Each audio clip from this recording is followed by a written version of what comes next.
Ujjain collector Neeraj Kumar Singh और SP Pradeep Sharma ने बताया कि आरोपी इमरान का मकान तोड़ दिया गया है। वारदात के बाद आरोपियों को फरार करवाने वाले 2 और लोगों को पकड़ा है। रवि के मकान की भी जानकारी नगर निगम से मांगी है। संपत्ति रिकॉर्ड मिलने पर कोई कार्रवाई करेंगे। दरअसल भगवान महाकाल की नगरी उज्जैन में आदिवासी महिला के साथ हुए गैंगरेप मामले में शनिवार 22 जून को पुलिस प्रशासन ने बड़ी कार्रवाई करते हुए आरोपी का घर और घटनास्थल पर बना शेड जमींदोज कर दिया। वहीं इस वारदात के बाद उन्हें फरार करवाने वाले 2 लोगों को भी पुलिस ने पकड़ लिया है। मुख्य आरोपियों की अस्पताल से छुट्टी होने पर पुलिस आज उन्हें कोर्ट में पेश करेगी।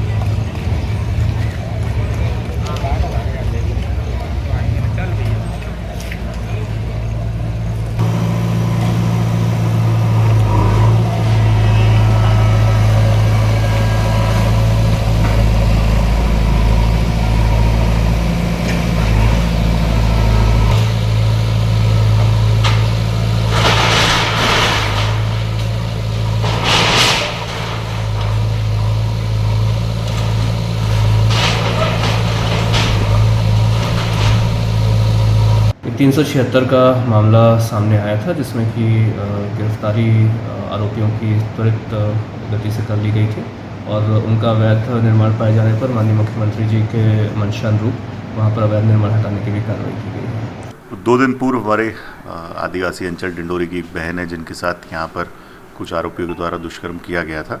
उसमें 2 जो मुख्य आरोपी जिनके द्वारा घटना कारित की गई थी, तत्काल संज्ञान लेते हुए दोनों को गिरफ्तार किया गया था। इसमें 2 लोग जिन्होंने उनकी भागने में मदद करी थी, ऐसे 2 संरक्षण देने वालों को भी हम लोगों ने इस बार गिरफ्तार किया है। 2 लोग जो मुख्य आरोपी थे उनको भागते वक्त जंगल में चोट भी लगी है, अभी उनका अस्पताल में इलाज है। और आज उनके जो मकान है उसको भी तोड़ा गया है, साथ ही जो घटनास्थल पे मकान है उसको भी तोड़ा गया है। अभी और भी इनकी जो संपत्ति है उनकी जानकारी निकाली जा रही है। शेष जानकारी निकालने के बाद भी प्रशासन के द्वारा और कार्रवाई की जाएगी। पुलिस रिमांड पर चल रहे सट्टा किंग पीयूष चोपड़ा के लंदन, यूके और दुबई से कनेक्शन मिले हैं। मामले को ईडी और इनकम टैक्स को सौंपा गया है। यह एजेंसियां भी पूछताछ कर रही है।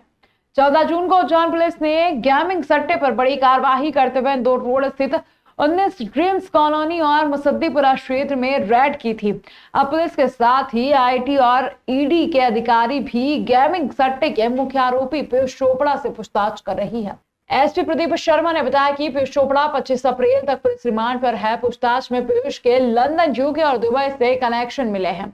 यह मामला अंतर्राष्ट्रीय स्तर का है, इसलिए केंद्रीय एजेंसी के माध्यम से और भी जानकारी जुटाई जा रही है। इनकम टैक्स डिपार्टमेंट ऑलरेडी हमारे पास 2 बार आ चुका है। उन्होंने जो आरोपी हैं उसके कथन भी लिए हैं और जो उनको टेक्निकल इन्फॉर्मेशन चाहिए थी वो भी हम लोगों ने उनको प्रोवाइड करा दी है। ईडी को भी हमने सारी जानकारी उपलब्ध करा दी है। अभी उस मामले में कुछ जो हमने ऑडियो रिकॉर्डिंग्स और कॉल रिकॉर्डिंग्स सुनी है और जो अदरवाइज जो हमने डेटा एनालिसिस किया है उसमें कुछ लोगों के नाम निकनेम्स निकल कर आ रहे हैं जो संभवतः या तो बाहर के देशों के हैं और हो भी सकता है हमारे देश के। उसके संबंध में हमने सभी एजेंसी से बात करी है, उनसे हम जानकारी इकट्ठा कर रहे हैं और उसके बाद उसका एनालिसिस करके हम फिगर आउट करेंगे कि वो कौन लोग हैं और उनके खिलाफ कार्रवाई की जाएगी। ये जो निकनेम्स मिले हैं ये हमको मोस्टली जो निकनेम्स हैं वो विदेशी लोगों के हैं या ऐसे लोग जो विदेश में जाके बस गए हैं और इस तरह के धंधे में शामिल रहते हैं।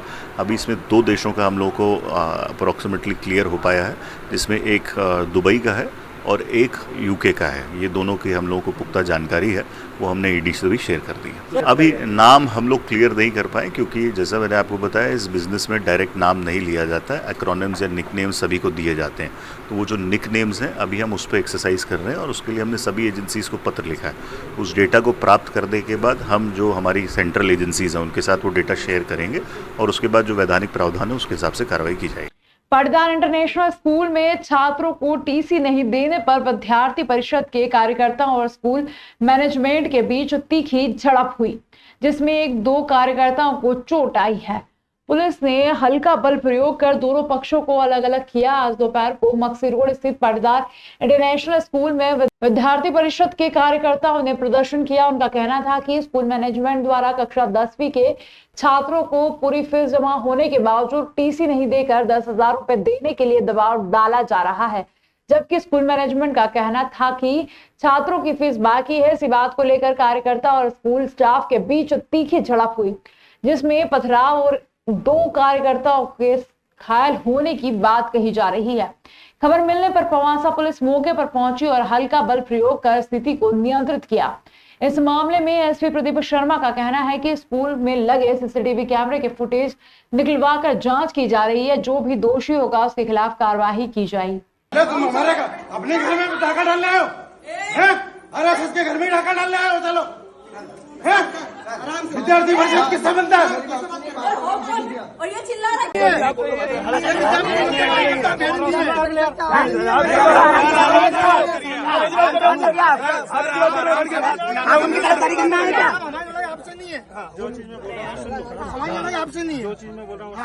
आज हम सुबह पाटीदार इंटरनेशनल स्कूल है, वहाँ पर छात्रों की समस्या के लेकर गए थे। तो वहाँ पर जो वहाँ की फैकल्टी थी, उन्होंने हमारी बात को ना सुनते हुए गाली गलौज की, मुझे भी गाली दी। और वहाँ के जो मेल टीचर थे उन्होंने मेरा हाथ पकड़ा। हमारे जो कार्यकर्ता थे उनके साथ मारपीट की और जानलेवा हमला किया। क्या दरअसल आप गए क्यों? तो क्या विषय क्या? विषय ये था कि जो पूरी फीस जमा होने के बाद भी वहाँ के जो छात्र थे उनकी टीसी नहीं दी जा रही थी। कौन से क्लास में? ये 10th क्लास के। क्या बोल रहे थे? वो उनको ये बोल रहे थे कि आप 10,000 रुपये जमा करेंगे तब जाकर हम आपको टीसी और आपकी मार्कशीट देंगे। और हमने उनसे बात की है, उन्होंने कहा है कि जो सिस्टम के हिसाब से जांच होगी और जो सही है उस पक्ष को न्याय दिया जाएगा। पवासा रोड स्थित एक विद्यालय है, उस विद्यालय में विगत 2 दिन से हमारे पास मामला आ रहा था कि जो विद्यार्थी है जो 10th पास आउट हो गया है, वो उसकी स्वेच्छा है कि वो 11th में वहाँ विद्यालय में एडमिशन लेना चाहे नहीं ले। वो स्वेच्छा से कह रहा है कि मुझे मतलब बहुत सारे विद्यार्थी हैं उनकी टीसी की वो मांग कर रहे थे और विद्यालय द्वारा प्रेशराइज कर रहे थे कि आपको टीसी नहीं दी जाएगी, आपको टीसी जब दी जाएगी जब आप 11th की फीस देंगे। जब विद्यार्थी को 11th में पढ़ना ही नहीं है, वो टीसी की मांग कर रहा है, तो आप 11th की फीस उनसे क्यों वसूल रहे हो? इस प्रकार का मामला आया था। उस मामले को लेकर के कुछ कार्यकर्ता वहाँ पर व्यवस्थित अनुशासित तौर पर बात करने गए थे, परंतु जब बात करने गए तो वहाँ की एक टीचर और जो डायरेक्टर थे उन्होंने हमारे जो कार्यकर्ता छात्र कार्यकर्ता के साथ बद्धता की, साथ ही एक प्रोफेसर ने उनका हाथ पकड़ा गया और हमारे कार्यकर्ताओं के साथ गाली गलौज की गई। इस पश्चात जब हम प्रदर्शन करते हैं तो पवासा थाने से जो पुलिसकर्मी आते हैं उनका हित रहता है कि वो छात्रों की हित करे, छात्रों का संरक्षण दे, परंतु वो वहाँ के विद्यालय की साठगांठ के साथ में विद्यालय की दीवार बनने का काम करते हैं और वहाँ पे विद्यालय द्वारा जो बाउंसर बुलाते हैं वो बाउंसर हमारे साथ धक्का मुक्की करते हैं। पाटीदार स्कूल पे पवासा थाना क्षेत्र में 2 बच्चों को टीसी की आवश्यकता थी। एडमिनिस्ट्रेशन मना कर रहा था क्योंकि उनका कहना है कि इन्होंने फीस नहीं जमा की है। इसके संबंध में जिला शिक्षा अधिकारी को पूरा मामला अवगत करा दिया गया और उन्हें बता दिया गया जो नियमानुसार कार्रवाई है वो उसमें करेंगे। इस दौरान दोनों पक्षों के बीच में कुछ झड़प भी हुई। पुलिसकर्मी वहाँ पर मौजूद थे जिन्होंने थोड़ा सा बल का प्रयोग करके दोनों पक्षों को अलग किया। दोनों पक्षों की जो यथास्थिति है उसके संबंध में मैंने बता दिया। सीएसपी साहब पूरा सीसीटीवी फुटेज की जाँच करेंगे और जो वैधानिक कार्रवाई होगी वो की जाएगी। उज्जैन जिले के तराना तहसील के कायथा के समीप गांव साकरी में कुएं में डूबने से 2 लोगों की मौत हो गई। बताया जा रहा है कि दोनों विगत रात्रि में गांव के ही कुएं की मुंडेर पर बैठकर शराब पी रहे थे। इसी दौरान एक युवक कुएं में गिर गया और उसे बचाने में दूसरा युवक भी कूद गया, लेकिन कुआं गहरा होने से दोनों डूब गए। बता दें कि दोनों युवकों को निकालने के रेस्क्यू के लिए कुएं में उतरे होमगार्ड के जवान अरुण और हुकुम सिंह भी कुएं के अंदर ही बेहोश हो गए थे। हालांकि बाद में दोनों को सुरक्षित निकाल लिया गया, लेकिन मामा भांजे की मौत हो गई। करीब 4 घंटे की मशक्कत के बाद दोनों के शव निकाले गए। कुएं में दोनों के डूबने और 2 लोगों के कूदने की जानकारी ग्रामीणों को लगी तो ग्रामीणों की कुएं के आसपास भीड़ एकत्रित हो गई। बताया जा रहा है कि राजाराम और जीवन दोनों रिश्ते में मामा भांजे थे। एक व्यक्ति गिर गया था जिसको बचाने के प्रयास में 3 अन्य लोग कुएं में उतरे तो वो भी फंस गए कुएं में। तो उसको बचाने के लिए सभी संबंधित विभागों को संपर्क किया। होमगार्ड की टीम बुलाई गई, थानों प्लस होमगार्ड जवानों को, या फिर हमारे एसडीएम साहब, तहसीलदार साहब, सभी लोग पहुँच गए। फिर ग्रामीण जनों की मदद से उन 6 व्यक्ति को निकाला गया, जिसमें से 2 व्यक्ति जीवन पिता रंजीत और राजाराम पिता जगन्नाथ, इनकी मृत्यु हो गई थी, और 2 व्यक्ति अरुण पिता इंदर सिंह और कोकम सिंह पिता राम सिंह, इन लोग को सुरक्षित कुएं से निकाला गया और उपचार हेतु अस्पताल भेजा गया। सर, उसमें ऐसा सुनने में आया कि कुएं की गहराई ज़्यादा होने की वजह से उसमें ऑक्सीजन की कमी हो रही थी। हाँ, ऐसे चूँकि कुआं लगभग 80 फीट गहरा था जी, और पानी भी लगभग 10 से 8 फीट था, गहराई बहुत ज़्यादा थी कुएं की, तो उसमें थोड़ी सांस लेने में दिक्कत हुई थी, गहराई का थोड़ी घबराहट भी हो रही थी, तो इससे रेस्क्यू ऑपरेशन थोड़ा मुश्किल पड़ रहा था। फार्मेसी डिपार्टमेंट में व्हाट्सएप पर मुस्लिम बनने का फायदा बताने वाले प्रोफेसर को लेकर एबीवीपी के कार्यकर्ताओं ने हंगामा कर दिया है। कुलपति ने जांच होने तक 15 दिन के लिए प्रोफेसर को हटा दिया है। प्रोफेसर ने कहा, ग्रुप मेरे द्वारा कोई पोस्ट नहीं डाली गई है, मेरे खिलाफ जो आरोप लग रहे हैं वह गलत है। एबीवीपी के कार्यकर्ताओं ने गत दिवस फार्मेसी विभाग के मुख्य गेट पर ताला लगा दिया। हंगामा करते हुए आरोप लगाया कि फार्मेसी डिपार्टमेंट के प्रोफेसर छात्रों के साथ भेदभाव करते हैं। दरअसल उज्जैन की विक्रम यूनिवर्सिटी इन दिनों एक विवाद की वजह से चर्चा में है। यहाँ एक प्रोफेसर पर हिंदू छात्रों को टारगेट करने का आरोप लगाया है। साथ ही हिंदू छात्रों को व्हाट्सएप ग्रुप में जोड़कर नमाज और मुस्लिम बनने के फायदे बताए गए। जिस प्रोफेसर पर आरोप लगा है वह फार्मेसी विभाग में बतौर गेस्ट फैकल्टी छात्रों को पढ़ाते हैं। इस बात का पता जैसे ही अखिल भारतीय विद्यार्थी परिषद के कार्यकर्ताओं को लगा तो उन्होंने छात्रों के साथ यूनिवर्सिटी में जाकर हंगामा किया। एबीवीपी के कार्यकर्ताओं ने फार्मेसी विभाग के मुख्य गेट पर ताला लगा दिया। कार्यकर्ताओं ने आरोप लगाया है कि फार्मेसी डिपार्टमेंट के प्रोफेसर अनीश शेख छात्रों के साथ भेदभाव करते हैं। प्रोफेसर मुस्लिम छात्रों को केमिस्ट्री में अच्छे नंबर देते हैं, लेकिन हिंदू विद्यार्थियों को कम नंबर देने के साथ फेल भी कर देते हैं। कार्यकर्ताओं के मुताबिक कुछ महीने पहले व्हाट्सएप पर एक ग्रुप बनाया गया था जिसमें विद्यार्थियों को नमाज पढ़ने और मुस्लिम बनने के फायदे बताए जा रहे थे। अखिल भारतीय विद्यार्थी परिषद के महामंत्री आदर्श चौधरी का कहना था कि विद्या के मंदिर में इस प्रकार धर्म की शिक्षा दिया जाना गलत है। विद्यार्थी परिषद के संज्ञान में कुछ विगत कई महीनों से एक मामला आ रहा था कि डॉक्टर अनीश शेख जो वहाँ पे असिस्टेंट प्रोफेसर है, वो जो हिंदू भाई बहन जो हिंदू विद्यार्थी हैं, लगभग वहाँ से 150 विद्यार्थियों की हमारे पास वहाँ संख्या आई थी कि उन सारे विद्यार्थियों को एक प्रत्येक विषय में जो वो विषय पढ़ाते हैं केमिस्ट्री, विगत 3 वर्षों से उनको उस विषय में फेल किया जा रहा है। और जो मुस्लिम भाई बहन है, उन मुस्लिम भाई बहनों को वहाँ पे अव्वल नंबर दिया जा रहा है। उसी के साथ साथ एक मुस्लिम कम्युनिटी का ग्रुप उनको डिपार्टमेंट से जो ऑफिशियल ग्रुप रहता है उससे हट करके एक मुस्लिम कम्युनिटी का ग्रुप उनके द्वारा बनाया गया। उसमें सारे हिंदू जो लड़कियां हैं उनको जोड़ा गया और हिंदू भाइयों को जोड़ा गया। और उसमें मुस्लिम धर्म क्यों हिंदू धर्म से क्यों अच्छा है, नमाज के क्या फ़ायदे हैं, रमज़ान की क्या आवश्यकता है, रमज़ान के मतलब क्या महत्व है, इस प्रकार के मैसेज उस ग्रुप में डाले जाते हैं और मुस्लिम धर्म को अव्वल बताया जाता है। इसको लेकर के हमारे संज्ञान में मामला आया था, उसी के विरोध में आज हमने वहाँ पे प्रदर्शन किया है और डॉक्टर अनीश शेख पे कार्रवाई हो इसको लेकर के हमने मांग की है। एबीवीपी के कार्यकर्ताओं ने फार्मेसी डिपार्टमेंट के गेट पर ताला लगा दिया। इसकी जानकारी लगते ही विक्रम विश्वविद्यालय के कुलपति अखिलेश कुमार पांडे यहां पहुंचे। छात्रों की शिकायत पर प्रोफेसर शेख को तत्काल प्रभाव से 15 दिन के लिए हटा दिया। उन्होंने कहा कि इस मामले में एक टीम बनाई जाएगी जो कि पूरे मामले की जांच करेगी।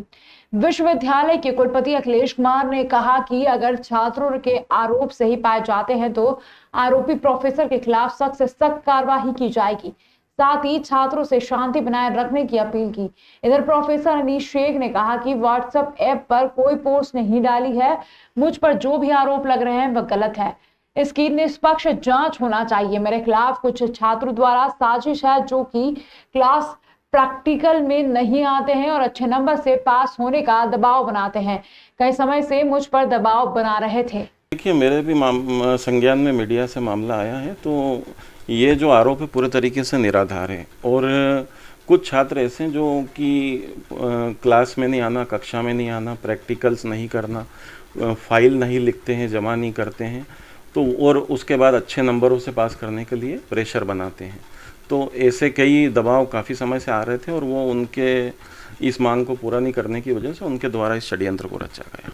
और निशिका शर्मा मैडम, तो मेरे अलावा 2 शिक्षक केमिस्ट्री के भी हैं। केमिस्ट्री के 4-5 विषय होते हैं, मेरे पास जो विषय है उसमें कोई छात्र फेल नहीं है, और अल्पसंख्यक छात्र तो विशेष रूप से 2-4 ही होते हैं। एक क्लास में अगर 66 बच्चे हैं तो मुश्किल से 2 या 4-5 अल्पसंख्यक बच्चे रहेंगे। व्हाट्सएप ग्रुप मुझसे कोई संबंधित नहीं है। छात्र चूँकि कई तरह के ग्रुप बनाते हैं और उसमें कई लोगों को ऐड करते रहते हैं, तो छात्रों ने कोई ग्रुप बनाया, उसमें क्या लिखा उसमें मुझे जानकारी नहीं है। मुझसे मेरे द्वारा ना तो उन ग्रुप में कोई पोस्ट डाली गई, ना ही मेरे द्वारा उन चीज़ों उसमें कोई कमेंट किया। ये जो स्क्रीनशॉट है ये कुछ छात्रों के आपसी वार्तालाप थे, क्योंकि ये भी पिछले 1-1.5 साल पहले के वार्तालाप थे, जिसमें किसी एक नॉन टीचिंग स्टाफ ने रमज़ान मुबारक का मैसेज डाला था, तो जिसको लेके छात्रों का आपसी वक्तव्य हुआ था, आपसी बहस हुई थी। उस ग्रुप में हमारे विभाग अध्यक्ष महोदय भी एडमिन हैं मेरे साथ में, उनके आदेश पे ही ये ग्रुप बनाया गया था, और विभाग अध्यक्ष की उसमें मौजूद है, उनके द्वारा ऐसा लिखा गया था कि स्टॉप कन्वर्सेशन, और उस समय वो मुद्दा जो है ख़त्म हो गया था, वो कोई गंभीर मुद्दा नहीं। फार्मेसी विभाग में एक अतिथि विद्वान हैं, उनके खिलाफ एबीपीवी ने प्रदर्शन किया है। उन्होंने 2 आरोप मेन लगाए हैं। एक आरोप है कि उन्होंने एक व्हाट्सएप ग्रुप बनाया जिसमें कुछ नमाज वगैरह से पढ़ने के कुछ कोटेशन वगैरह डाला है, और दूसरा उसमें कुछ जो है लड़कियों को उसका नंबर वहाँ उसमें उनको ऐड कर दिया है, जिससे उनका शिकायत है कि वो लोग कुछ लोग बातचीत करने की कोशिश करते हैं। तो एक ये है, और दूसरी है कि एक वर्ग विशेष को वो जो शिक्षक है वो नंबर कम देता है परीक्षा में, कुछ उसके साथ भेदभाव करता है। ये दोनों ही आरोप लगाए हैं। अभी उनकी लिखित शिकायत अभी तक हमारे पास नहीं आई है, अभी बुलाई गई है। उनको डायरेक्टर साहब को मैं बुला रहा हूँ। डायरेक्टर साहब को बोल दिया था कि उनसे लिखित शिकायत ले करके फिर इसके आगे की कार्रवाई करें। तो अभी शिकायत आ जाए तो अभी मैं बैठा हुआ हूँ, उसके बाद हम लोग उस पर कमेटी बनाएंगे, और कमेटी बना करके इन सारी जो शिकायतें हैं उनके तथ्यों को ध्यान में रखते हुए उस पर एक्शन लेंगे। भगवान जगन्नाथ की यात्रा आगामी 7 जुलाई को धूमधाम से निकाली जाएगी, लेकिन इसके पहले इस्कॉन मंदिर पर आज ज्येष्ठ शुक्ल पक्ष की पूर्णिमा को भगवान के स्नान का महोत्सव किया गया। यहाँ भक्तों ने भगवान को अपने हाथों से स्नान कराया, जिसके बाद भगवान जगन्नाथ, बलदेव और सुभद्रा महारानी बीमार हो गई। अब उनका 14 दिन तक उनका उपचार चलेगा। इसके बाद वह 15वें दिन भक्तों को दर्शन देंगे और रथ यात्रा के रूप में शहर में निकलेंगे। बता दें कि इस्कॉन मंदिर में ज्येष्ठ शुक्ल पक्ष पूर्णिमा को स्नान यात्रा के रूप में जाना जाता है। जगन्नाथ रथ यात्रा से पूर्ण होने वाले इस अनुष्ठान को अत्यंत महत्वपूर्ण माना जाता है। आज भी इस्कॉन मंदिर में स्नान यात्रा महोत्सव भव्य रूप से मनाया गया। इस्कॉन मंदिर के पीआरओ पंडित राघव दास ने बताया कि आज 22 जून को इस अनुष्ठान की शुरुआत सुबह 4:30 बजे से हुई, जो दोपहर 1 बजे विशेष गजवेश दर्शन और दोपहर 2 बजे प्रसादी का आयोजन हुआ। अनुष्ठान के दौरान भगवान जगन्नाथ, देवी सुभद्रा और भगवान बलभद्र की पूरी भक्ति और समर्पण के साथ पूजा की जाती है। यह समारोह पूरी भव्यता के साथ पारंपरिक तरीके से मनाया जाता है और यह इस्कॉन मंदिर के सबसे प्रत्याशित अनुष्ठानों में से एक है, जिसमें बड़ी संख्या में श्रद्धालु यहां आते हैं और इस अनोखे आयोजन के साक्षी बनते हैं। स्थान यात्रा महोत्सव के दौरान भगवान जगन्नाथ अपने भाई बलभद्र और बहन सुभद्रा के साथ सहस्त्रधारा स्नान किया। मान्यता है कि पूर्णिमा स्नान में ज्यादा नहाने के कारण भगवान बीमार हो जाते हैं, इसलिए उनका उपचार किया जाता है। इस दौरान उन्हें कोई औषधियां दी जाती है। इसके बाद पूरे 14 दिन तक भगवान के दर्शन नहीं किए जा सकेंगे। इस दौरान जगन्नाथ मंदिर के कपाट भी बंद रहेंगे। 15वें दिन मंदिर के कपाट खोले जाएंगे और फिर जगन्नाथ रथ यात्रा का प्रारंभ होगा। भगवान जगन्नाथ, देवी सुभद्रा और भगवान बलभद्र की मूर्तियों को फिर से हाथी वेश यानी भगवान गणेश के रूप में तैयार किया जाता है। प्राकट्य मूर्ति के रूप में, विग्रह के रूप में हुआ और जब उनकी स्थापना की गई तो बहुत ही स्नान कराया गया और उसके बाद भगवान बीमार हो जाते हैं और फिर जो है निकलते हैं रथ यात्रा के लिए, दर्शन के लिए। तो वहाँ आज ही का दिन था जब उनको अच्छे से स्नान कराया गया था और इसी परंपरा का निर्वहन आज भी किया जा रहा है। सौभाग्य यह है कि इंद्रद्युम्न महाराज ने, जो कि उज्जैन के राजा थे, उन्होंने ये मूर्ति की पधरावना की थी। आज सुबह से भगवान का पांडु विजय के साथ में बाहर स्नान वेदी पर लाया गया है। उनका स्नान हो रहा है। स्नान के पश्चात पुनः अपने घर में जाएंगे गर्भगृह में और गजवेश के रूप में दर्शन देंगे और तत्पश्चात 15 दिन के लिए वह अस्वस्थ हो जाएंगे। अंतर्राष्ट्रीय योग दिवस 21 जून को मनाया जाता है।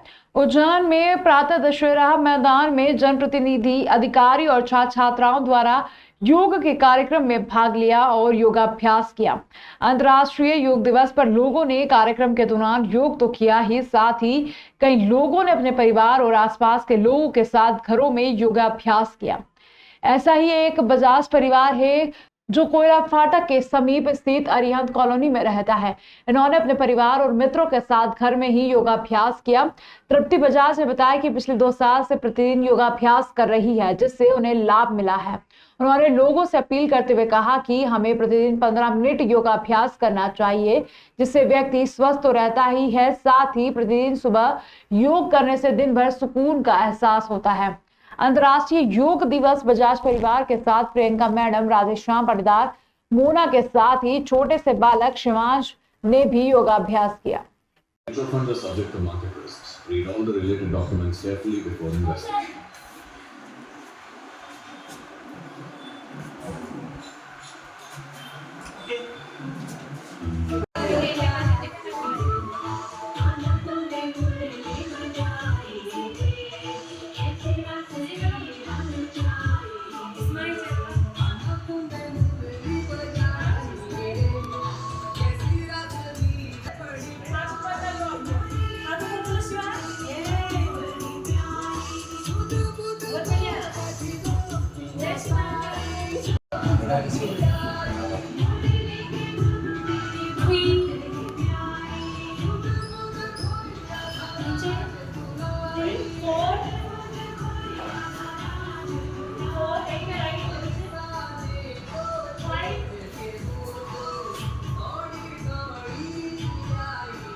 आज अंतर्राष्ट्रीय योग दिवस है। इस उपलक्ष्य में हम लोगों ने शिवत योग साधनम के पूरे संस्थान में हमने रतन एवेन्यू महारत्नेश्वर गार्डन है, वहाँ पर हमने शिविर रखा था और हमने अरिहंत परिषद में भी शिविर रखा और ऑर्थो हॉस्पिटल उज्जैन का वहाँ पे भी हमारा शिविर रहा। हम सब लोगों को योग के प्रति जागरूक करना चाहते हैं, जिससे कि आजकल की लाइफ में ऐसे मानसिक रूप से, शारीरिक रूप से लोग बहुत बीमार हो रहे हैं। तो हम उन सबको योग के प्रति जागरूक करना चाहते हैं ताकि वो गोलियों से, दवाइयों से बचे और योग को अपने जीवन में अपनाएं, ताकि वो आयुर्वेदिक तरीके से और योग से ठीक हो सके और सबका अच्छे से उपचार हो सके और अपने जीवन में योग को अपनाकर अपने जीवन को सुखी और समृद्ध बनाएं। यही हमारा उद्देश्य है और इसी को सब लोग फॉलो करें। जय श्री महाकाल। आज जैसा कि 21 जून है और हम सभी इसे अंतर्राष्ट्रीय योग दिवस के रूप में मना रहे हैं और मेरा मानना है कि जीवन का आनंद लेना है तो योगा इज़ बेस्ट, बिकॉज जब हम एक्सरसाइज करते हैं या प्रतिदिन एक्सरसाइज करते हैं और थोड़ा फूड डाइट को फॉलो करते हैं तो हमारी एक अलग ही फिटनेस होती है।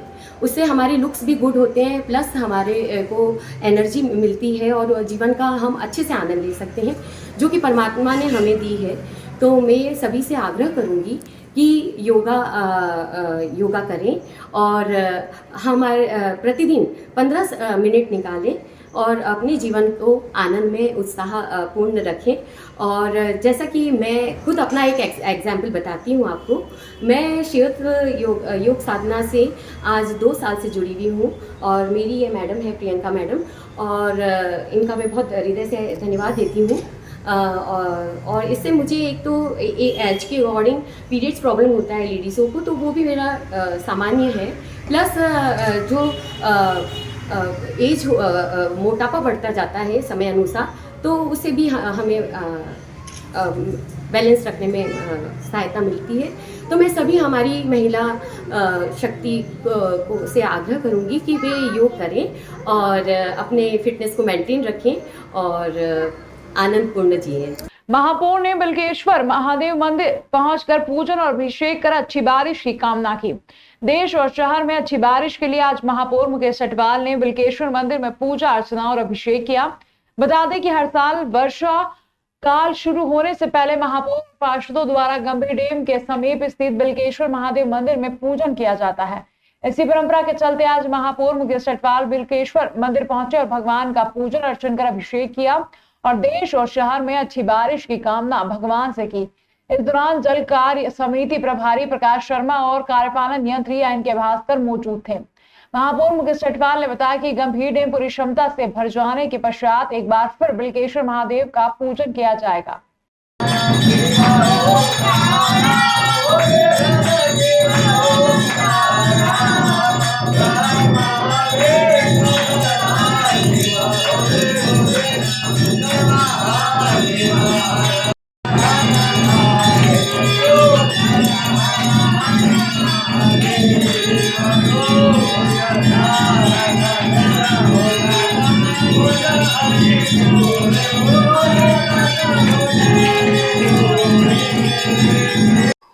आज बाबा बिल्केश्वर जी का जल अभिषेक और पूजन करने का सौभाग्य प्राप्त हुआ है और बाबा से हमने प्रार्थना की है कि हमारे उज्जैन सहित सारे देश भर में भरपूर वर्षा करे, पर्याप्त वर्षा करे।